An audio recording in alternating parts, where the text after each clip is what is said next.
Bonjour les amis, bienvenue dans cette vidéo de présentation du match entre l'Olympique Lyonnais et Montpellier et évidemment le débrief de la conférence de presse de Laurent Blanc qui continue dans l'absence totale de langue de bois. Il risque encore de se faire des amis. Il faut savoir que parmi les supporters, tout le monde n'est pas hypé par Laurent Blanc. On lui reproche surtout un fond de jeu immonde et une attaque systématique auprès des jeunes. Et vous allez voir que ces dernières déclarations qu'il laissait entendre, on va dire qu'il s'attaquait cette fois aux supporters, eh bien il en a remis une couche. Certains diraient il fait tout pour se faire haïr et éventuellement se faire virer. Mais vous allez voir que tout le monde en prend pour son grade et dans des mots quand même assez directs. Donc c'est vrai que Laurent Blanc au PSG, c'était quelqu'un qui, me semble-t-il, dans mes souvenirs, était un peu langue de bois. Idem en équipe de France, à Bordeaux, j'avoue que j'ai pas trop de souvenirs. Mais alors là, je peux vous dire que il ne se gêne pas pour dire ce qu'il pense. Alors de temps en temps, il reconnaît aussi des erreurs et des niveaux d'amélioration au niveau du staff, mais en tout cas vous allez voir que tout le monde en prend pour son grade. Alors on va commencer déjà par les absents probables ou certains lors de ce match face à Montpellier. Donc Lukeba et Tolisso seront absents puisque suspendus. Tagliafico lui est en reprise, donc on ne sait pas encore s'il va jouer. Sinon ce sera évidemment Henrique en latéral gauche. Henrique qui sort d'un match où il a fait une passe D, ce qui est une très bonne chose. Et justement, Laurent Blanc en parle d'Henrique. Vous allez voir qu'il est extrêmement positif sur ce joueur et sur son attitude.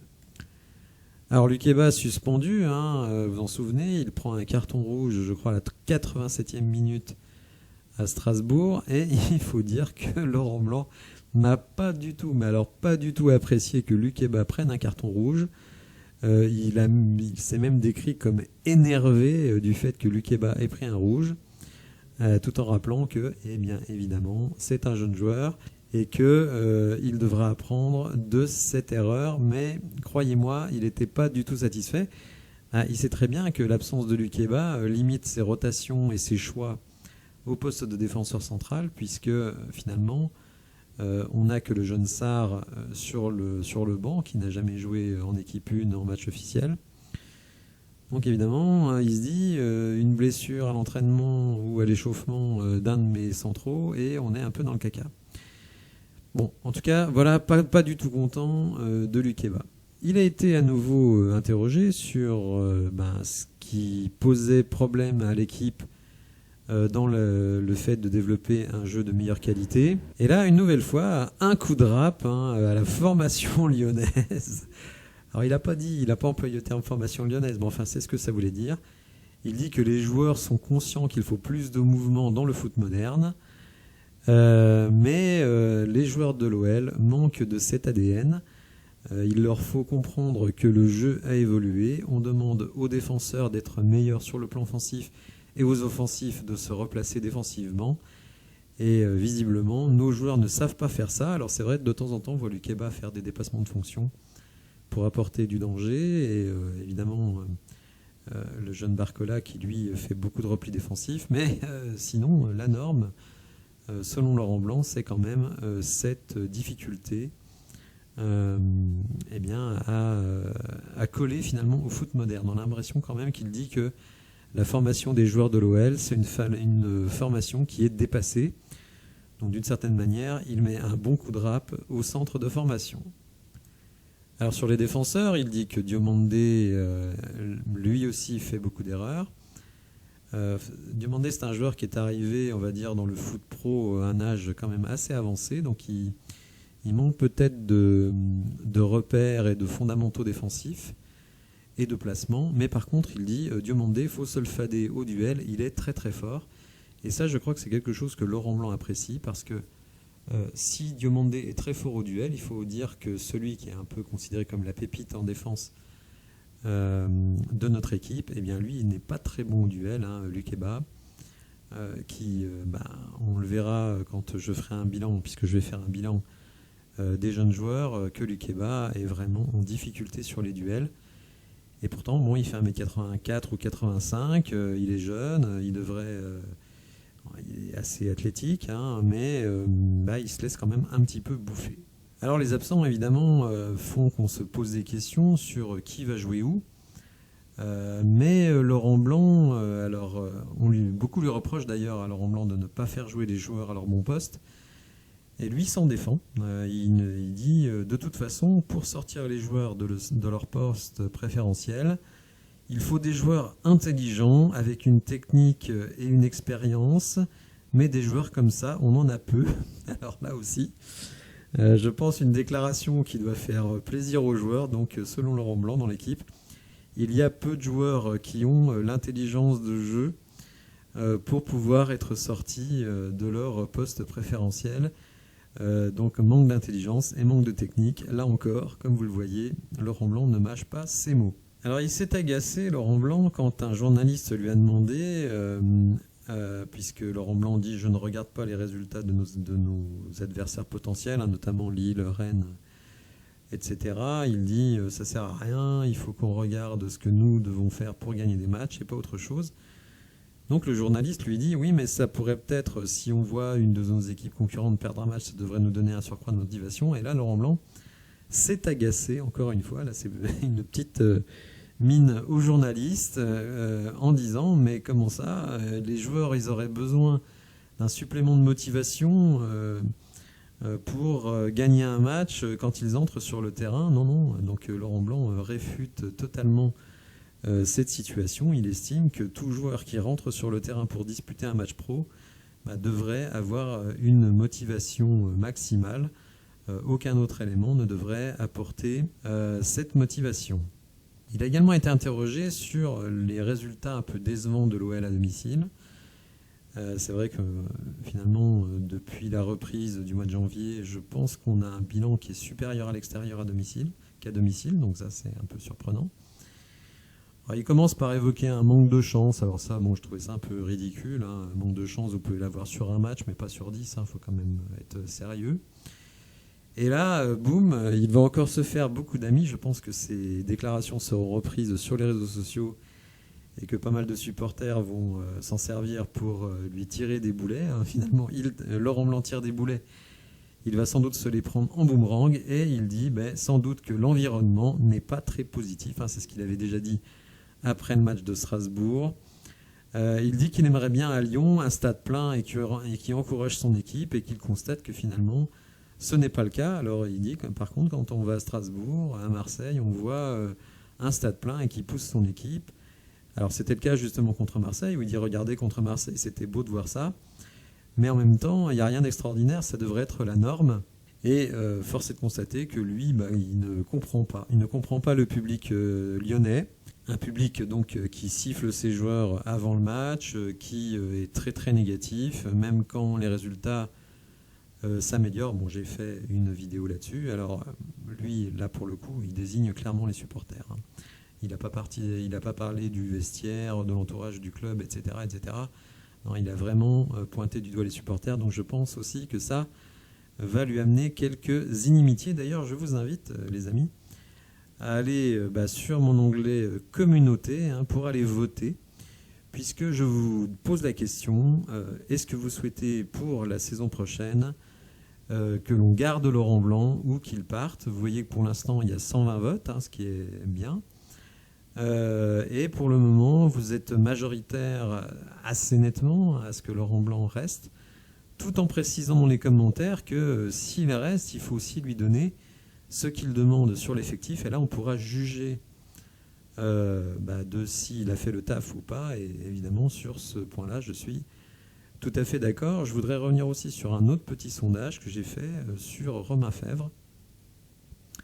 Et évidemment on vous remercie une nouvelle fois pour les abonnements, puisque nous avons dépassé les 800 abonnés, nous sommes à 805 au moment où je fais la vidéo, donc c'est très très plaisant, merci à vous.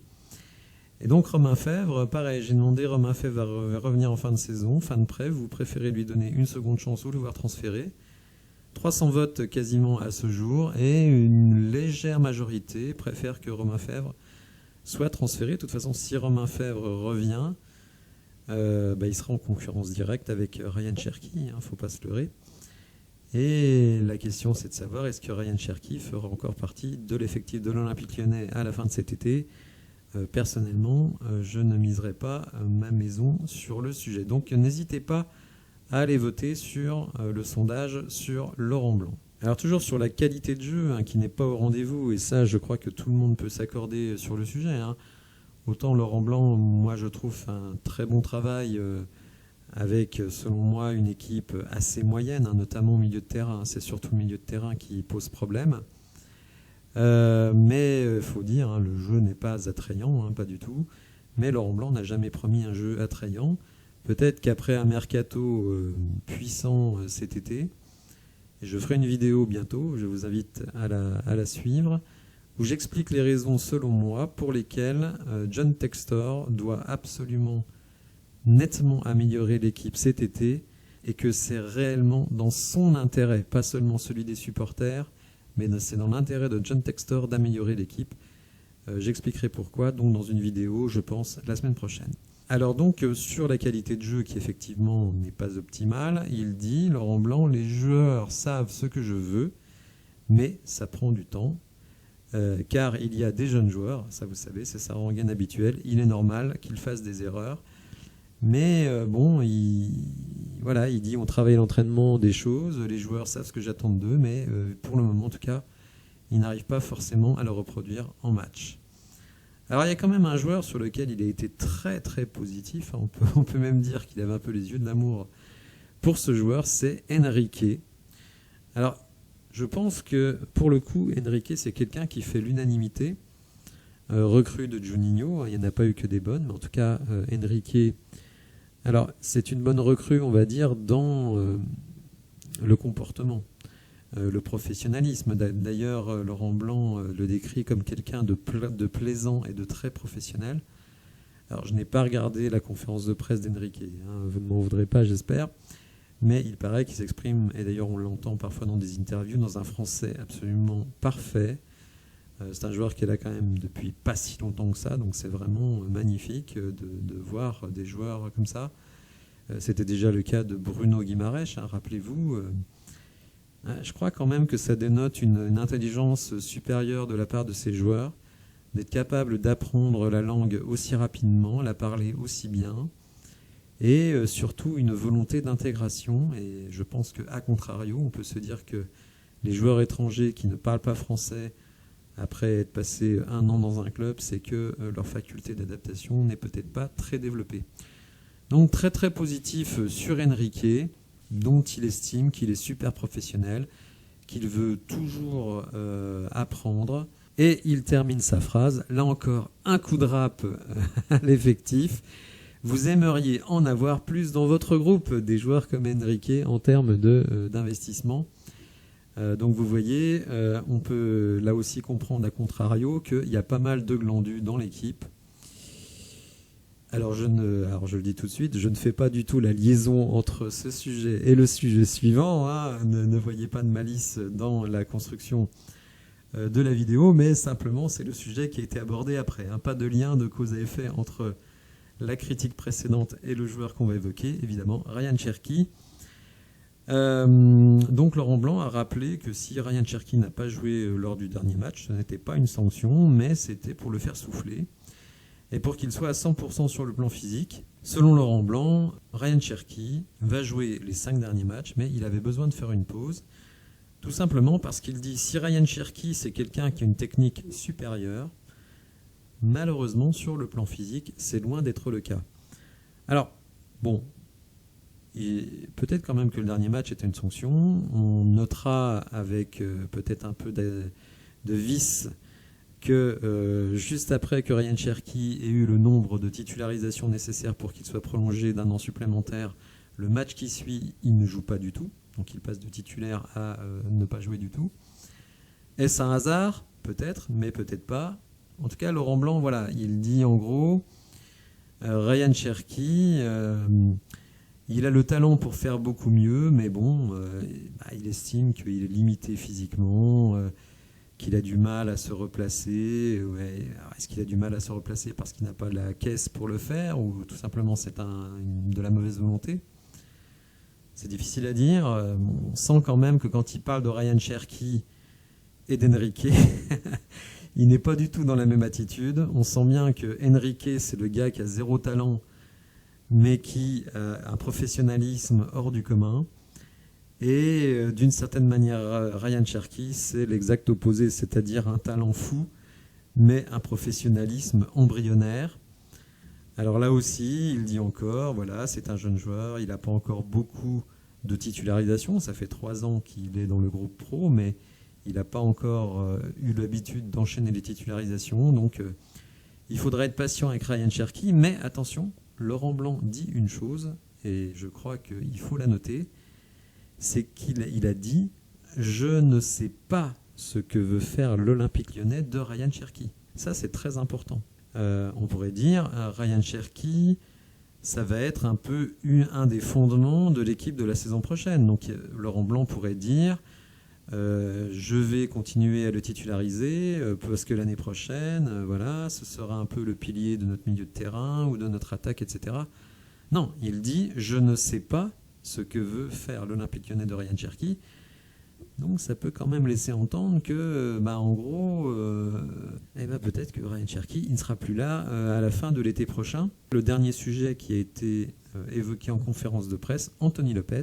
On pourrait se dire Anthony Lopez c'est un intouchable, incritiquable, etc. Mais Laurent Blanc lui aussi lui a mis un petit coup de râpe sur son jeu au pied, parce qu'il estime que Anthony Lopez devrait être meilleur dans son jeu au pied. Et moi je vous invite vraiment, chaque fois qu'Anthony Lopez fait un dégagement long, de voir ce qu'il advient du ballon. Et 8 fois sur 10, c'est un ballon perdu. Et ça, ce n'est pas normal. Alors, on peut faire un dégagement long, pas précis, quand soi-même on est pressé, ou alors que nos défenseurs sont pressés, comme ça a pu arriver notamment face à Marseille. Mais non, moi je ne parle pas de ça. Je parle des dégagements où Anthony Lopez n'est pas pressé, sur des 6 mètres, ou des ballons arrêtés et ensuite en relance. Et vous verrez qu'on perd un nombre de possessions absolument hallucinant sur les relances d'Anthony Lopez, et notamment les relances longues. Alors, voilà pour la conférence de presse. On va regarder un petit peu Montpellier. Montpellier qui est une équipe, je dirais, très pérenne en Ligue 1, qui est une des équipes à avoir gagné le titre de champion de France sous l'ère QSI. Une équipe qui était en grande difficulté, très proche de la relégation, et qui a fait revenir un petit peu un de ses entraîneurs ou un des membres de l'équipe, je dirais, emblématique, Michel Derzakarian, lui-même viré de Brest, donc vraiment les choses peuvent changer très très vite. Et depuis, la dynamique est plutôt bonne du côté de Montpellier, avec, vous le voyez ici quand même, entre le début février et la fin mars, eh bien, que des victoires ou des nuls, 5 victoires, 2 nuls sur 7 matchs, ce qui a permis à Montpellier de se remettre, on va dire, dans le ventre mou du championnat et de terminer le championnat sans stress. Alors récemment, ça a été un peu moins bien puisqu'ils ont perdu à Lille, mais bon, Lille c'est quand même une des équipes qui termine très très bien la saison, ce qui évidemment nous rend la tâche extrêmement difficile pour la 5e place. Ils ont perdu à domicile contre Toulouse. Bon, ça, clairement, c'était une contre-performance. Mais on a vu que Toulouse, notamment en finale de la Coupe de France, ça pouvait quand même être un sacré client. Et ils avaient obtenu un très bon match nul à Marseille. Si je me souviens bien, ils auraient même pu l'emporter. Vous voyez qu'ils ont également fait match nul face à Lens. Donc, ils restent sur une victoire impressionnante, un 4-0. Alors, je n'ai pas vu le match, je ne vais pas mentir. Mais bon, 4-0 à Monaco, même si Monaco, en ce moment, c'est vraiment la débandade. Idem pour Rennes. Donc, voilà, Montpellier va arriver, on va dire, tranquille, sans pression. Pour eux, ramener des points de Lyon, c'est presque inespéré. Alors nous, évidemment, il y a du bon, il y a du mauvais. Le bon, c'est la victoire à Paris, la victoire contre Rennes, victoire à Toulouse et Strasbourg, même si dans le fond de jeu, c'était pas génial, idem à Marseille. Bon, c'est difficile de savoir ce qu'on va être capable de faire face à cette équipe de Montpellier. Bon, de toute façon, moi, comme je pense qu'on n'arrivera pas à finir 5e, même s'il y a toujours la porte ouverte de la 6e place, bon, qui est très hypothétique. Donc je sais pas trop quoi penser avant ce match, et notamment parce qu'on a des absents. Alors puisqu'on parle des absents, allons-y, et je vais vous proposer une composition d'équipe qui, à mon avis, sera assez proche de ce qu'on verra dimanche. Voilà, alors je ne vais pas faire dans la grande originalité, 4-3-3. De toute façon, on ne peut pas défendre autrement qu'en A4, puisqu'on n'a pas de défenseurs centraux disponibles du fait de la suspension de Lukeba. Donc on partirait avec Lopez. Tagliafico est incertain, donc on pourrait retrouver Enrique, Lovren Diomande en défense centrale, Koumbedi ou Malo Gusto. Alors j'ai vu lors de mon dernier sondage que Malo Gusto ne recueillait vraiment pas beaucoup de suffrages, mais bon, je ne sais pas. Moi, Koumbedi, je suis pas encore totalement convaincu par ce joueur. Je pense qu'il est encore très jeune et que malgré sa bonne volonté, voilà, j'attends. Après, certains me disent, oui, mais il faut préparer l'avenir, etc. Mais est-ce que Koumbedi, ce sera le titulaire la saison prochaine en latéral droit? J'en suis pas du tout convaincu. Donc Mendes, puisque Tolisso n'est pas là, Le Penant, Cacré pour la récupération de balles. Je pense que Ryan Cherki sera à nouveau titularisé, non pas en numéro 10, mais dans l'aile. Barcola du côté droit, ou alors l'inverse, peut-être Cherki à droite, Barcola à gauche. Les deux sont interchangeables. Et évidemment, Alexandre Lacazette en pointe. Bon, rien de très extraordinaire. Je pense qu'on va continuer la saison en 4-3-3. Même si Laurent Blanc a dit qu'il aimait bien jouer aussi à 3 face aux équipes qui elles-mêmes jouent à 3. Alors, les journaux anglais rapportent que Castello Luqueba est dans le viseur de Chelsea. Alors, vous savez que Chelsea achète à tout va et visiblement ils n'ont pas fini d'acheter. Et que Castello Luqueba avait fait l'objet d'une proposition à 43 millions d'euros l'année prochaine. L'année dernière, 43 millions d'euros, quand même, c'est une somme absolument folle pour un joueur quand même. Alors c'est vrai qu'il est désormais à quasiment 2 années, enfin 1 an et demi de titularisation, mais quand même 43 millions d'euros, ça paraît difficile de refuser. Il est en contrat jusqu'en 2025, Castello Luqueba. Et 43 millions d'euros, c'est peut-être même une fourchette assez basse, puisqu'on nous apprend que les Spurs, donc ça c'est Santi Aouna, qui fait partie du site Foot Mercato, qui nous indique que Tottenham a envoyé des scouts à Strasbourg pour superviser Castello Luqueba. Donc imaginez si vous avez Tottenham et Chelsea qui sont en guerre pour recruter Castello Luqueba, eh bien Castello il partira à plus de 40 millions, donc ça c'est quand même pas rien. 40 millions, mine de rien, ça vous permet quand même de faire peut-être le recrutement qui nous manque au milieu de terrain. J'espère que vous appréciez la vidéo, n'hésitez pas à la liker, à vous abonner à la chaîne et je vous dis à bientôt pour de nouvelles infos. Merci, au revoir.